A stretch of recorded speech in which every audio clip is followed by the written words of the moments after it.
জাতিসংঘের সাধারণ পরিষদের অধিবেশনকে ঘিরে পাল্টাপাল্টি সমাবেশের প্রস্তুতি নিচ্ছে যুক্তরাষ্ট্র আওয়ামী লীগ ও বিএনপি। আগামী শুক্রবার জাতিসংঘের সাধারণ অধিবেশনে ভাষণ দেবেন বাংলাদেশের অন্তর্বর্তীকালীন সরকারের প্রধান উপদেষ্টা ডক্টর মোহাম্মদ ইউনূস। সে সময় আওয়ামী লীগ ও বিএনপি পরস্পরের শক্তি প্রদর্শনে বড় সমাবেশের সিদ্ধান্তের কথা জানিয়েছেন উভয় দলের শীর্ষ নেতারা। জাতিসংঘের সাধারণ অধিবেশনে যোগ দিতে নিউ ইয়র্কে অবস্থান করছেন বাংলাদেশের অন্তর্বর্তী সরকারের প্রধান উপদেষ্টা ডক্টর মোহাম্মদ ইউনূস। বাংলাদেশের সরকার প্রধানের নিউ ইয়র্কে আসাকে কেন্দ্র করে অনেক আগে থেকেই ব্যাপক প্রতিবাদের প্রস্তুতি নিয়ে রেখেছে বাংলাদেশে কার্যক্রম নিষিদ্ধ থাকা আওয়ামী লীগের যুক্তরাষ্ট্র শাখা। শুক্রবার জাতিসংঘে প্রধান উপদেষ্টার ভাষণ দেওয়ার সময় বিক্ষোভ প্রদর্শন করবেন তারা। একটা মেসেজ দিতে চাই, তোমাদেরকে আমরা ভুলি নাই, ভুলব না।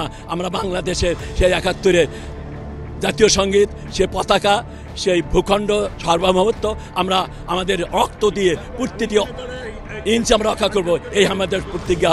একই সময়ে যুক্তরাষ্ট্র বিএনপিও ডক্টর মোহাম্মদ ইউনূসকে স্বাগত জানিয়ে সমাবেশ করার ব্যাপক প্রস্তুতি নিয়েছে।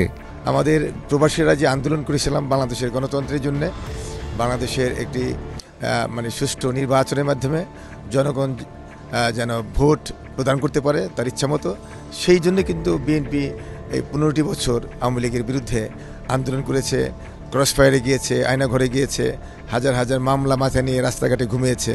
আমরা প্রবাস থেকে আন্দোলন করেছি এই সরকারকে রক্ষা করা, এই সরকার যাতে একটি সুষ্ঠু নির্বাচন এই ফেব্রুয়ারি মাসে ঘোষিত হয়েছে সেটা যেন করতে পারে, সেই সহযোগিতা আমাদের করতে হবে। আমরা চাই বাংলাদেশের যে ৭১ এবং ২৪-এর যে আকাঙ্ক্ষা সেটা ফিরে আসুক। আওয়ামী লীগের নেতারা বলছেন তারা বিশ্ববাসীর কাছে বাংলাদেশের বর্তমান পরিস্থিতি তুলে ধরবেন। ডক্টর ইউনূস আমাদের মাতৃভূমিকে, বাংলাদেশকে কিছু ইসলামিক ফান্ডামেন্টালিস্টদের সাথে নিয়ে, কিছু সন্ত্রাসীদের সাথে নিয়ে পুরো দেশটাকে ধ্বংস করেছে। তাই স্বতঃস্ফূর্তভাবে হাজার হাজার মানুষ বিভিন্ন অঙ্গরাজ্য থেকে জাতিসংঘের সামনে আগামী ২৬শে সেপ্টেম্বর শুক্রবার উপস্থিত থাকবেন।